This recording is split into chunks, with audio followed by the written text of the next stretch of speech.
Génesis capítulo 22. Génesis capítulo 22 será nuestro texto de hoy, específicamente en los versículos del 1 al 19. Del 1 al 19. Como bien dijo el pastor Félix, estamos viendo el plan de redención desde Génesis hasta el Nuevo Testamento para ver qué era lo que el Señor estaba haciendo en su plan desde la eternidad. Génesis 22, del 1 al 19. Cuando lo tenga, por favor, si me dice amén. La palabra del Señor dice de la siguiente manera: Aconteció que después de estas cosas, Dios probó a Abraham y le dijo: Abraham. Y él respondió: heme aquí. Y Dios dijo: toma ahora a tu hijo, tu único, a quien amas, a Isaac, y ve a la tierra de Moriah, y ofrécelo allí en holocausto sobre uno de los montes que yo te diré. Abraham se levantó muy de mañana, aparejó su asno y tomó con él a 2 de sus mozos y a su hijo Isaac, y partió leña para el holocausto. Y se levantó y fue al lugar que Dios le había dicho. Al tercer día alzó Abraham los ojos y vio el lugar de lejos. Entonces Abraham dijo a sus mozos: quedaos aquí con el asno, yo y el muchacho iremos hasta allá, adoraremos y volveremos a vosotros. Tomó Abraham la leña del holocausto y la puso sobre Isaac su hijo, y tomó en su mano el fuego y el cuchillo, y los dos iban juntos.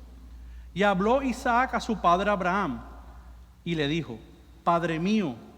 Y él respondió: heme aquí, hijo mío. Y dijo Isaac: aquí están el fuego y la leña, pero ¿a dónde está el cordero para el holocausto? Y Abraham respondió: Dios proveerá para sí el cordero para el holocausto, hijo mío. Y los dos iban juntos. Llegaron al lugar que Dios había dicho, y Abraham edificó allí el altar, arregló la leña, ató a su hijo Isaac y lo puso en el altar sobre la leña.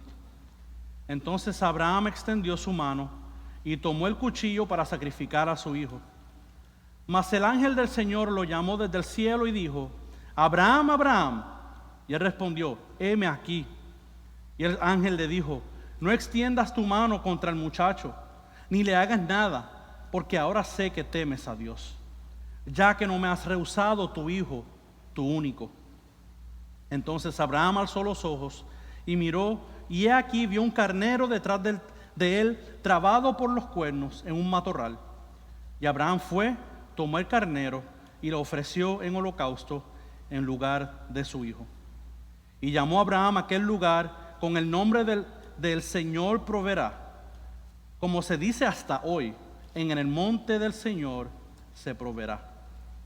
El ángel del Señor llamó a Abraham por segunda vez desde el cielo y dijo: por mí mismo he jurado, declara el Señor, que por cuanto has hecho esto y no me has rehusado tu hijo, tu único, de cierto te bendeciré grandemente y multiplicaré en gran manera tu descendencia como las estrellas del cielo y como la arena en la orilla del mar, y tu descendencia poseerá las puertas de sus enemigos. Y en tu simiente serán bendecidas todas las naciones de la tierra, porque tú has obedecido mi voz. Entonces Abraham volvió a sus mozos, y se levantaron y fueron juntos a Berseba, y habitó Abraham en Berseba. Dios añada bendición a su palabra. Puede sentarse.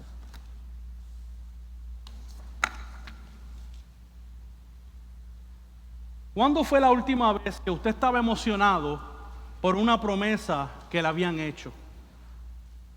Desde niño estamos muy familiarizados con las promesas, porque nos enseñan que con una promesa viene una garantía de que algo se cumplirá. Quizás los padres le prometen un regalo tan esperado a sus niños. Posiblemente un esposo le promete una casa a su esposa. En fin de cuentas, todos de alguna manera u otra saben lo que es una promesa. Y en la Biblia no es muy distinto. La palabra de Dios está llena de promesas y ha hecho múltiples promesas para sus hijos. De hecho, la semana pasada el pastor Marcos nos enseñó en Génesis 3:15 que Dios le había dado una promesa a Eva, que le daría una simiente que le aplastaría la cabeza a la serpiente. También el pastor Marcos nos dijo, y lo cito, las palabras que él dijo: nosotros no podremos regocijarnos en la Navidad, en la venida de nuestro Señor Jesucristo, en su encarnación, hasta que no comprendamos nuestra situación y nuestra necesidad. Además nos explicó muy bien el quebrantamiento de la ley de Dios en el jardín de Edén, y cómo esto nos afectó también a nosotros, a toda la humanidad, donde trajo muerte espiritual. Y terminó ese texto o esa predicación en darnos una esperanza en la persona de Cristo, que sería la simiente que le aplastaría la cabeza a la serpiente. Hoy, de igual forma, necesitamos entender que no hay forma que podamos comprender la encarnación y la redención de nuestro amado Salvador Jesucristo en el final de los tiempos si no entendemos que Cristo es la promesa que hace que todas las demás promesas sean posibles. Y efectivamente es por esto que me ha tocado y se me ha sido encomendado este pasaje de Génesis 22, para ver cuál fue esta promesa que Dios le había hecho a Abraham. Por eso he titulado el sermón de esta mañana: la promesa de Dios. La promesa de Dios. Y antes de ir de lleno ya al pasaje de Génesis 22, permítame darle un contexto literario breve, un contexto de lo que estaba ocurriendo antes de llegar a este capítulo 22. Después que Abraham sale de Sodoma y Gomorra y el juicio que Dios había pasado por estas ciudades, Abraham se dirige y se establece en Gerar. Gerar estaba al sur de Gaza. En este relato vemos que Abraham se encuentra con el rey Abimelec. Y Abraham, por miedo a que lo mataran, por quedarse con su esposa Sarai, ya que era hermosa de parecer, él le pareció decirle al rey que ella era su hermana. Y para hacer esta historia larga, corta, en la providencia de Dios, se entera el rey que Sarai es mujer de Abraham. Y Dios libra a Abimelec en cometer un grave error con Sarai. Pero mire qué grandioso. Aún Abimelec, conociendo el error de Abraham, él decide pasar por alto este acontecimiento. Y Abimelec reconoce que Dios está con Abraham. Terminan haciendo las paces. Y si usted quiere conocer un poco más, vaya al capítulo 21 para que sepa qué aconteció ahí. Pero ahí es donde nos encontramos. Terminan las paces Abraham y Abimelec, y entonces el pasaje, comenzamos con el capítulo 22 de Génesis, donde comenzaré con los primeros 3 versículos, donde he puesto esto como el subtema de que el Dios que pone a prueba, el Dios que pone a prueba. Dios probó a Abraham, así como comienza el versículo 1 de nuestro pasaje. ¿Y de qué consistía esta prueba? Esta prueba consistiría en que Abraham debía de ofrecer su único hijo en holocausto al Señor sobre la tierra de Moriah.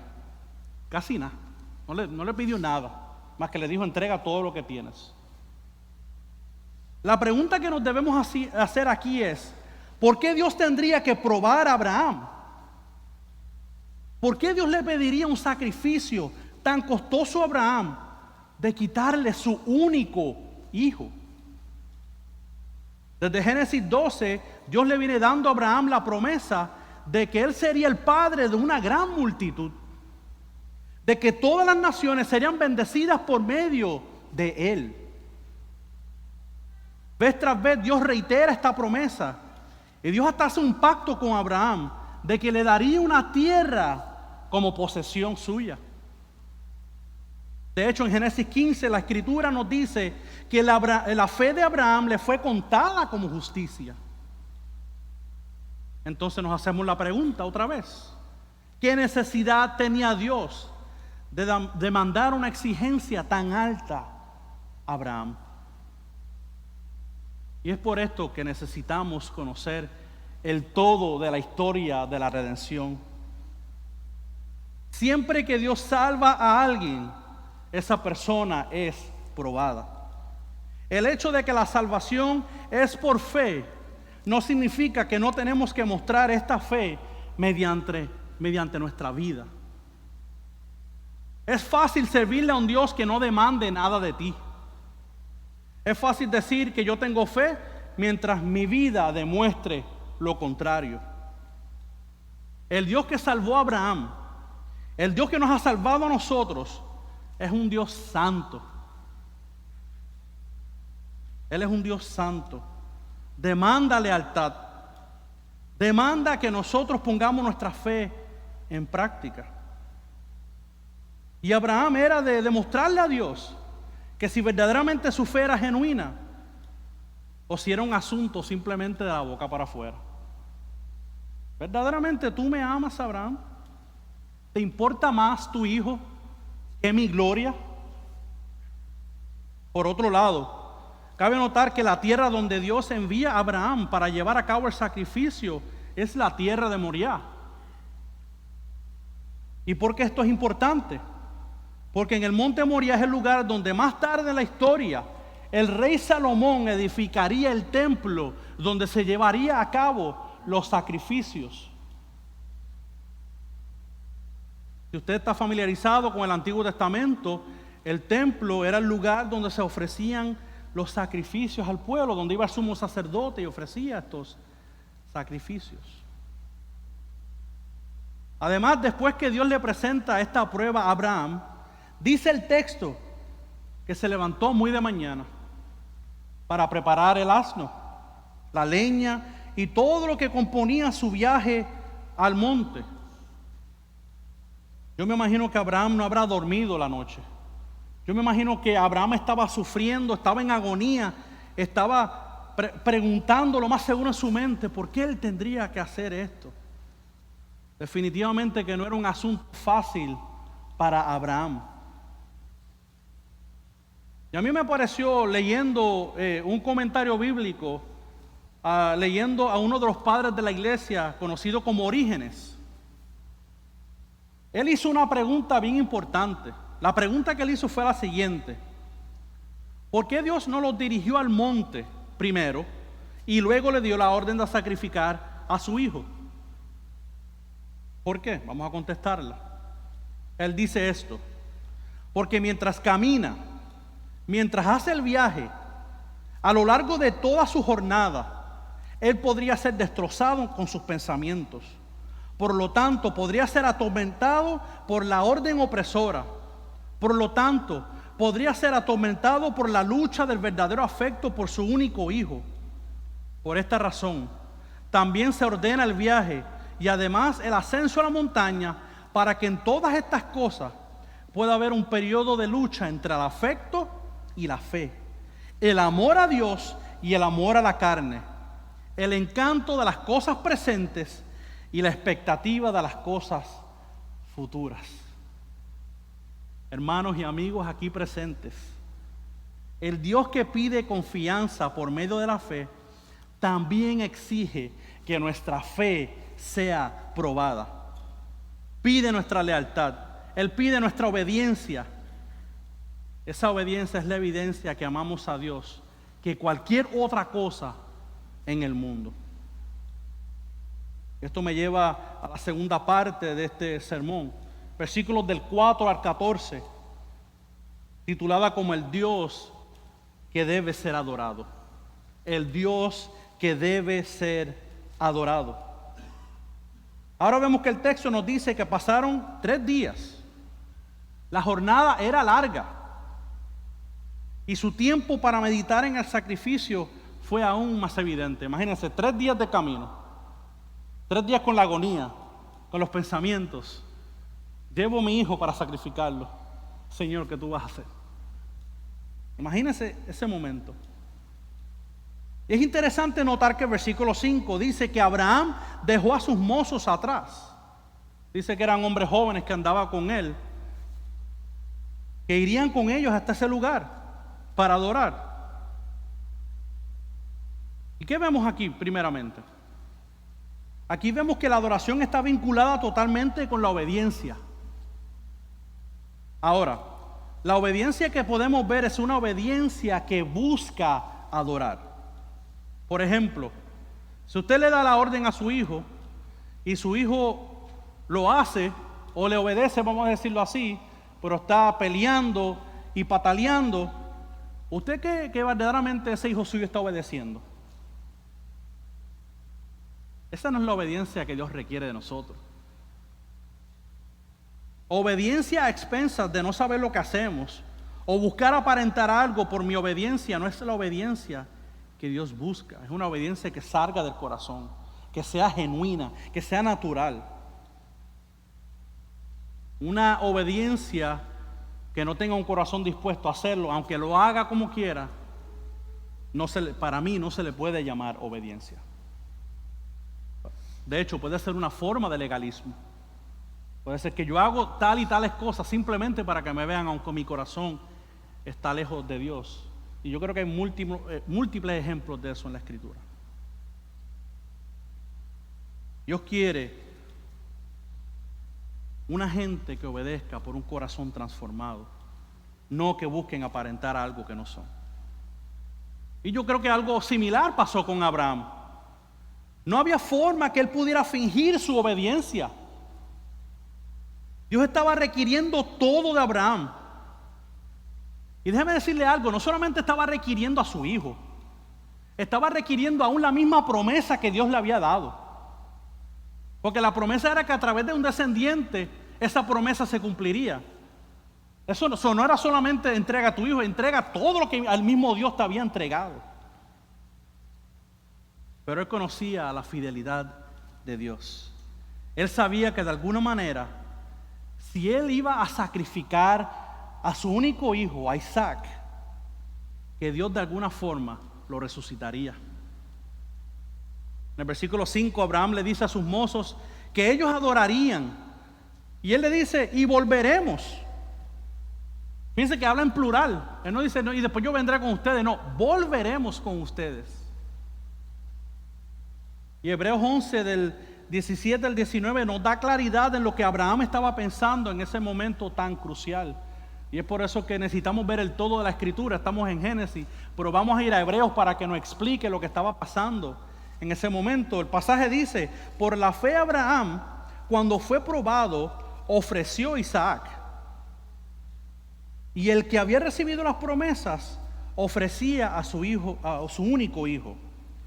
Fue él a quien se le dijo, en Isaac te será llamada descendencia. Él consideró que Dios era poderoso para levantar aún de entre los muertos, de donde también en sentido figurado lo volvió a recibir. Es increíble cuando vamos a este pasaje de Hebreos y nos da la claridad. Ya él en su corazón lo había hecho. De hecho, la palabra dice que lo ofreció, pero vemos a más adelante qué fue lo que pasó. Porque de ahí en adelante vemos a Abraham que pone la leña sobre Isaac, y Abraham toma el fuego, o lo que se piensa es que él llevó carbón, ¿verdad?, para hacer el fuego, y tomó el cuchillo y siguieron sus caminos juntos. Y algo interesante que ocurre en todo este relato, no hemos visto que Isaac ha mencionado ni una sola palabra hasta este momento determinado. Isaac dice, Padre mío, pero ¿dónde está el cordero para el holocausto? O sea, 3 días caminando, 3 días con todas las herramientas, con todo lo necesario para este sacrificio, pero ¿dónde está el sacrificio? Es que yo no lo veo. Lo más importante a lo que vinimos a hacer no está aquí. ¿Dónde está el sacrificio? Y la respuesta de su padre, yo estoy casi seguro que satisfizo a Isaac, porque no vemos más muestra en el pasaje de Isaac hablando o diciendo cualquier palabra. La respuesta de Abraham es muy interesante y muy importante. Dios proveerá. Dios proveerá para sí el cordero para el holocausto, hijo mío. Solo podemos imaginarnos la agonía que debió tener Abraham cuando su hijo le hace esa bendita pregunta. Que tú mires a tus ojos a tu hijo y tú tengas que decirle, Dios va a proveer, tú sabiendo que el holocausto está al frente tuyo. Eso no es cualquier cosa. Pero la respuesta de Abraham es clara. Dios estaba estableciendo los parámetros de su obediencia. No era lo que Abraham quería hacer, es lo que Dios estaba requiriendo de él. Dios proveería para sí un cordero. O sea, él le dijo, Dios proveerá el cordero. Su respuesta. Como si Dios le estuviese diciendo, encárgate de obedecer y yo me encargaré de este asunto. Yo me encargaré de ofrecerte el cordero que tú necesitas sacrificar. Y yo me imagino a Abraham en su mente que esto sería él tratando de poner todos los pedazos juntos. Una aparente dicotomía de que había una promesa a un lado y había un sacrificio en otro. ¿Cómo él podría conciliar estas cosas? ¿Cómo es posible que Dios le quitaría lo mismo que le prometió? ¿Cómo es posible? Pero ¿quién ha entendido la mente de Dios? ¿Quién ha entendido la mente del Señor? Hermanos y amigos, es necesario que creamos las promesas de Dios, pero jamás pongamos las promesas de Dios por encima de Dios. Y efectivamente esto era lo que Dios, en mi entender, es lo que estaba haciendo con Abraham. A ver si la promesa no era más fuerte que el mismo Dios. Aunque Abraham no entendería las implicaciones de lo que estaba sucediendo, aunque posiblemente no pudiera entender por qué Dios le quitaría a su hijo, un hijo que había tenido después de viejo, él debía y sabía que tenía que obedecer a Dios por encima de todas las cosas. Estaba dispuesto a rendir toda su vida, todo lo que había logrado, todos sus logros, todas sus metas en las manos de Dios, con tal de adorarlo. Hermanos, déjenme hacerle esta pregunta en esta mañana. ¿Estamos nosotros dispuestos a entregar todo a Dios con tal de adorarlo? ¿Está nuestro trabajo, nuestras amistades, nuestras ganancias, aún nuestras familias impidiendo que adoremos a Dios de la manera que Él quiere? De la única manera que Él exige. Creo que estamos viendo, según lo que Abraham está aconteciendo en este relato, es que no hay excusas para no adorar a Dios de la manera que Él quiere. Entonces llega el momento de la verdad. Llega el momento donde están en el monte. Abraham edifica un altar, arregla la leña, amarró a su hijo sobre el altar, y el pasaje no nos dice, pero no sabemos si Isaac habrá forcejeado, pero al mantener silencio, lo más seguro que Isaac también estaba obedeciendo a su padre. ¿Qué pasaría por la mente de este muchacho? ¿Qué pasaría por la mente de Isaac? Papi, ¿qué estás haciendo? ¿Por qué me estás amarrando? ¿Acaso tú no me amas? Solamente nos podemos imaginar porque el texto no nos dice. Pero si dice algo, si él dijo algo, el autor le plació omitirlo.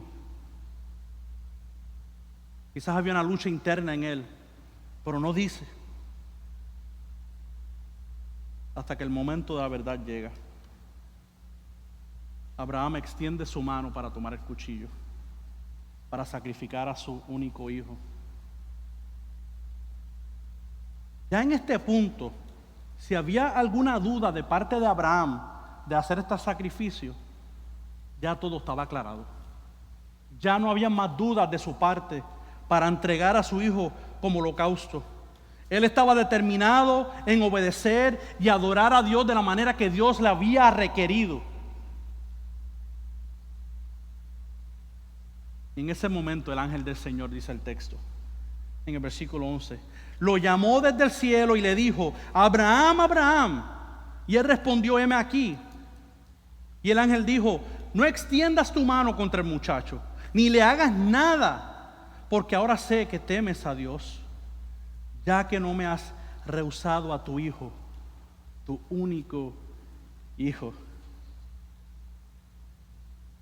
Yo no me puedo imaginar, ya cuando él extendió su mano a tomar el cuchillo, ya lo había sacrificado en su corazón.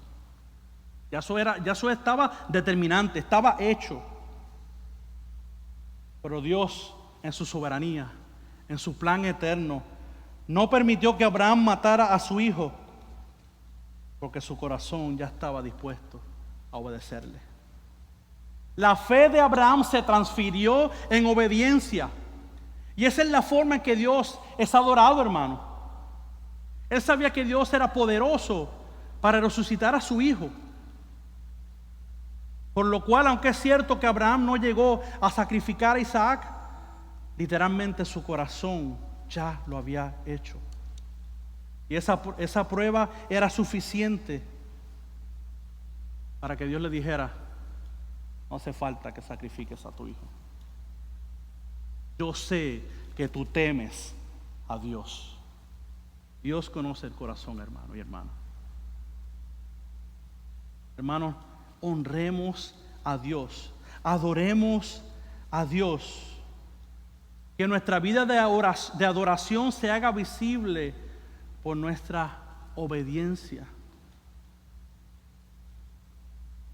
Y el hecho que Abraham no haya sacrificado a su hijo Isaac físicamente no quiere decir que no hacía falta un sacrificio. Sí hacía falta un sacrificio. Lo que pasó fue que Dios mismo había ofrecido el sacrificio. El versículo 3 nos dice que cuando Abraham alzó su vista y vio un carnero detrás de él, de un arbusto atascado. ¿Se acuerda la pregunta de Isaac? ¿Dónde está el cordero? ¿Dónde está? Dios había provisto uno. Había provisto un carnero. Porque cuando Abraham lo ve, lo toma y lo ofrece a Dios en lugar de ofrecer a su hijo Isaac. Yo espero que usted tenga una mentalidad por donde yo estoy yendo, hermano. En ese momento todas las preguntas de Abraham, la agonía por la que estaba pasando, aún la pregunta de su hijo Isaac, fue respondida por el sacrificio que Dios proveyó. El Señor proveerá. Y ese fue el lugar donde Abraham le puso ese nombre. Dios proveerá. Como dice en el hebreo, Yahweh Jireh. Como dice la Reina Valera, Jehová Jireh. La última parte de este sermón, versículos del 15 al 19, que he titulado como el Dios que es fiel a su promesa.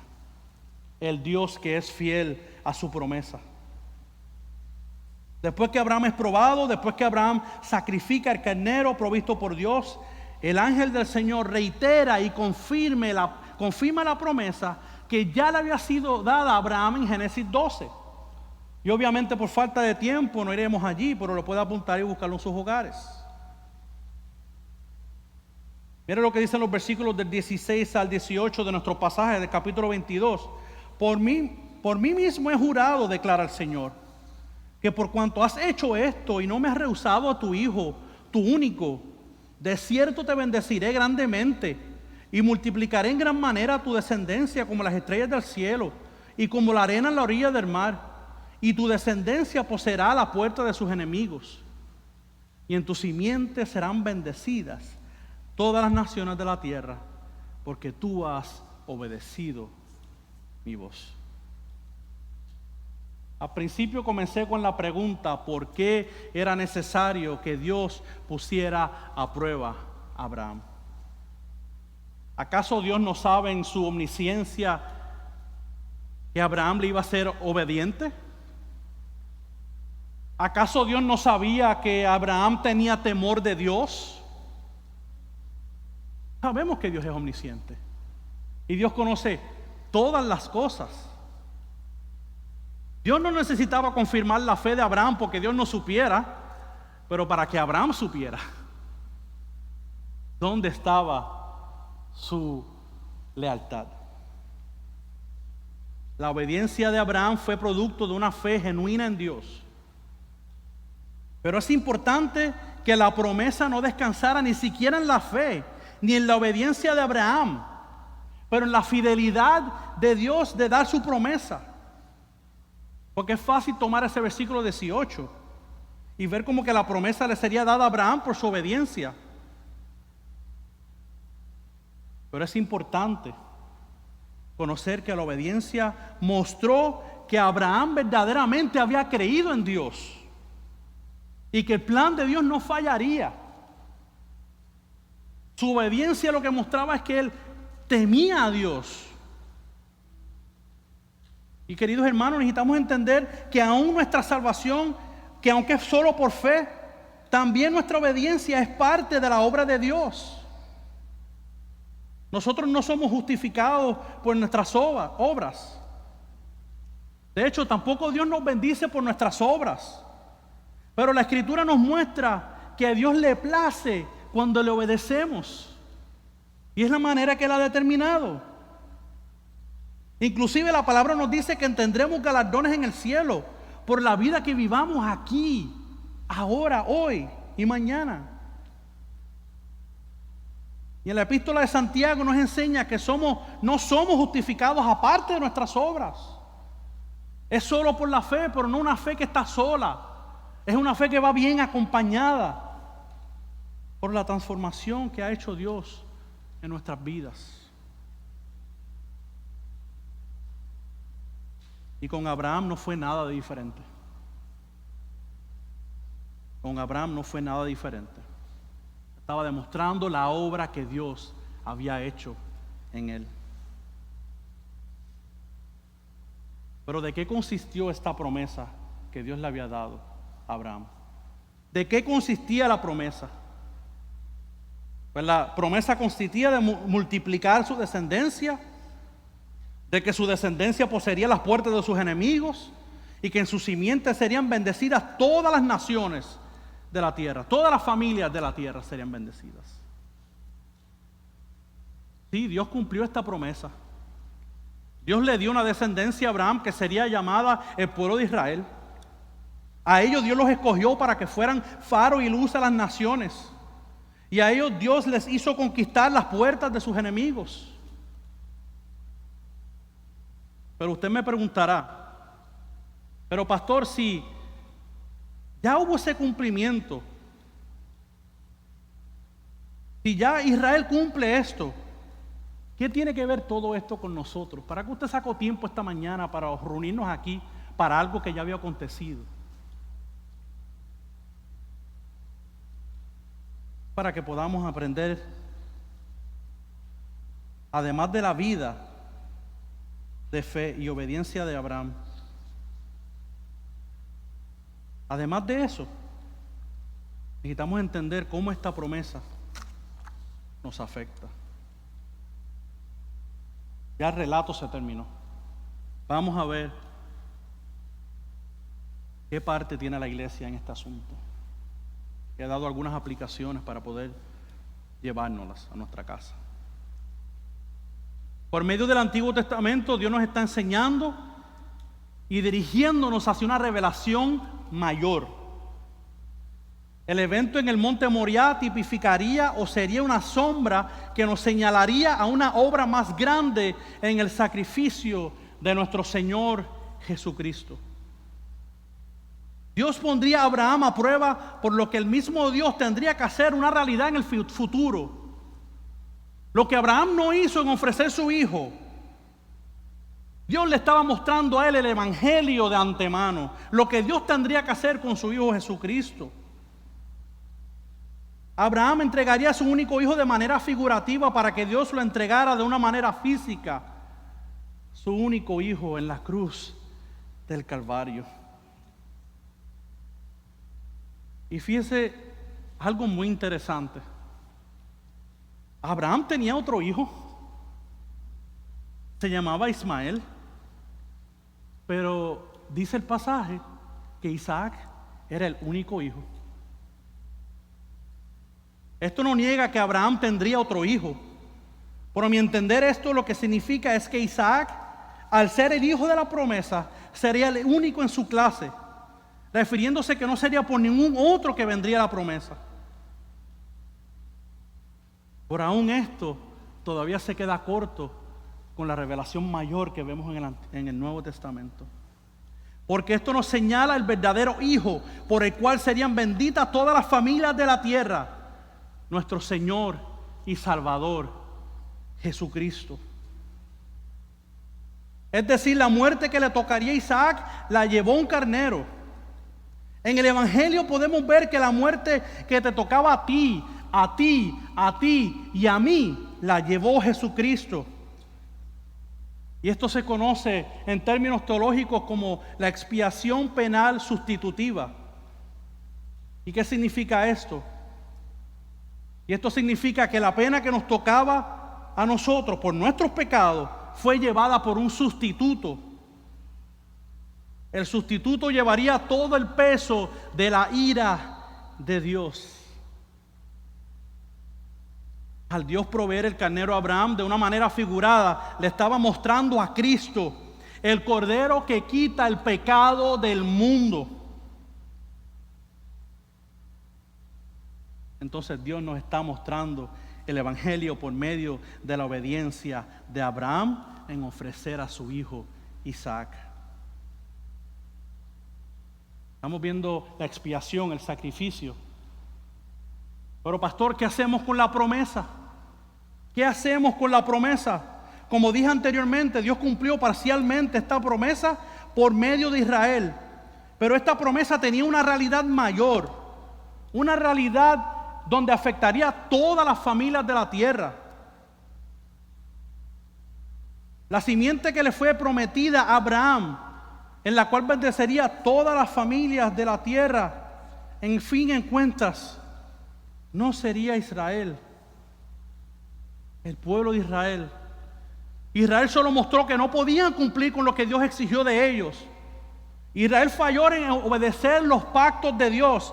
Fallaron en hacer a Dios conocido por toda la tierra.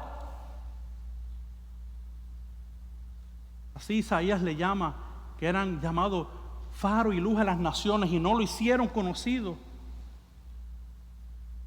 Pero la belleza de la palabra de Dios, hermanos, es que Dios ha mostrado por medio del tiempo que esta promesa se cumpliría por la persona y la obra de Jesucristo. ¿Cómo yo me atrevo a decir esto, hermano? Porque el Nuevo Testamento nos revela en Gálatas 3:16, y creo que lo tienen en la pantalla, Gálatas 3:16, donde dice, ahora bien, y este es Pablo escribiendo, ahora bien, las promesas fueron hechas a Abraham y a su descendencia. No dice ya las descendencias, como refiriéndose a muchas, sino más bien a una, y a tu descendencia, es decir, Cristo. Cristo es esa descendencia, es esa simiente que Dios le estaba prometiendo, la cual fue revelada al final de los tiempos por la persona de Jesucristo. Hermanos, Cristo es la simiente de Abraham. La promesa de bendecir a todas las familias de la tierra mediante su obra en la cruz, muriendo por pecadores y dándoles esperanza de vida eterna al resucitar al tercer día. Escúcheme bien lo que le quiero decir y lo que estoy diciendo. No estoy negando el hecho que Dios usó a Israel para sus propósitos. No estoy negando que Dios no le haya hecho promesas a ellos. Pero Cristo sería la promesa que cumpliría todas las demás promesas. La promesa comenzó con Eva, donde le daría una simiente que le aplastaría la cabeza al diablo. Dios le dio una simiente a Abraham que bendeciría a todas las familias de la tierra. Y Dios le dio una promesa a Israel que los haría una gran nación. Y todas esas promesas fueran cumplidas en Jesucristo. Cristo es la simiente de Eva y de Abraham. Y por medio de él, ese Israel de Dios sería expandido mucho más allá que un pedazo de tierra en el Medio Oriente. Ahora en Cristo todas las promesas y los pactos que fueron hechos a Israel vienen a ser parte de la iglesia de Jesucristo. Usted no tiene que estar esperando profecías de Israel, porque usted fue parte de esos pactos. Usted es parte de Israel de Dios. Dios no tiene dos propósitos independientes. Dios no tiene dos pueblos independientes. Dios tiene una novia, una esposa llamada la iglesia de Jesucristo, compuesta de todas las familias de la tierra. Los que antes no éramos su pueblo, ahora somos llamados su pueblo. Y esto no es porque la iglesia sea mejor que Israel, no porque nosotros hayamos alcanzado las promesas y cumplido los pactos, pero porque Dios nos dio a su Hijo, su único Hijo, como sustituto, para que las promesas descansaran en su vida y en su obra, no en la nuestra. Hermano, y esto lo podemos ver aún más claro en la carta de Romanos, capítulo 9, versículos del 1 al 8, y ya voy concluyendo. Y es importante que leamos este pasaje, aunque lo explique muy brevemente,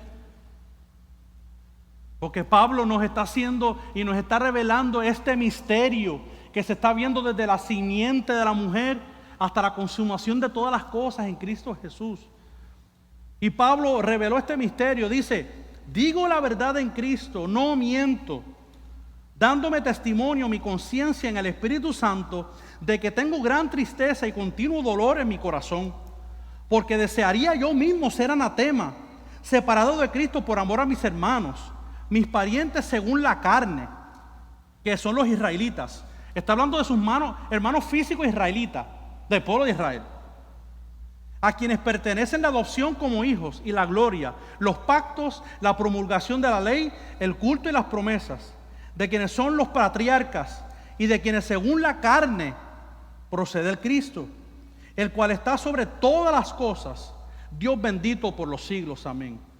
Pero no es que la palabra de Dios haya fallado. No es que Israel no cumplió esto y el plan de Dios se fue por una cuesta para abajo. No es que el plan de Dios haya fallado, porque no todos los descendientes de Israel son Israel, sino todos hijos por ser descendientes de Abraham, sino que por Isaac será llamada tu descendencia. Esto es, no son los hijos de la carne los que son hijos de Dios, sino que los hijos de la promesa son considerados como descendientes. Por si usted no lo sabía, si usted está en Cristo y Jesucristo es su Salvador, usted es parte de esta promesa. La descendencia no era una descendencia física, era una espiritual, y era de ser recibida por medio de la fe. Somos hijos de la promesa. Y si tú estás aquí hoy, amigo o amiga, y tú no has creído en Cristo por medio de la fe, yo te invito a que tú también tomes parte en estas promesas.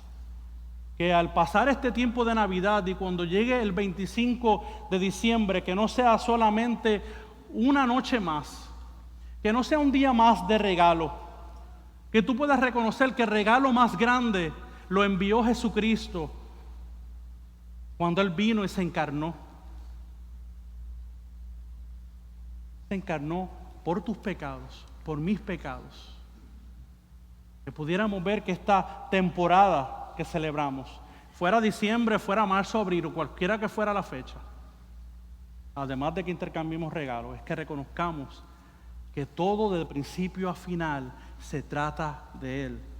So que amigo y amiga, arrepiéntete de tus pecados. Arrepiéntete y ven a Jesucristo por medio de la fe. Tú también puedes ser parte de esta promesa. Dios te bendiga y Dios te guarde. Oremos. Señor, te doy gracias por tu palabra bendita, por tu infinita sabiduría. Que no podemos ni comenzar a comprender el misterio de tu voluntad. Señor, que podamos, Señor, por tu palabra, dejarnos llevar mediante la meditación y la lectura y el estudio, entender lo que tú has hecho desde la simiente de esa mujer, desde la simiente de Abraham hasta la llegada de Cristo y la consumación de todas las cosas cuando Él regrese por nosotros. Que tú tenías un plan trazado, una promesa trazada, que a ti te plació que todas las familias de la tierra tuvieran parte en este plan.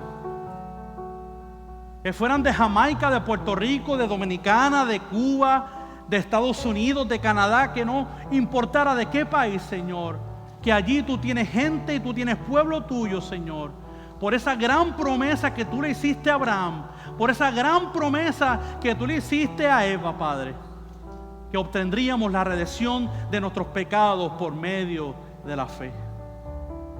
Gracias, Señor, por este acto tan maravilloso, y que ahora al final de los tiempos podemos ver más claramente, porque te plació revelarla en tu bendito tiempo, para que entendiéramos, Señor, tu sabiduría, tu propósito. Y hoy estamos aquí parados en el día del Señor, proclamando tu nombre, adorándote, aquel que es bendito, aquel que está sentado en el trono. Sea gloria, sea magnificencia, sea el dominio, sea la potestad por los siglos de los siglos, porque todo de principio a final es tuyo y para tu gloria. En su nombre que oramos. Amén.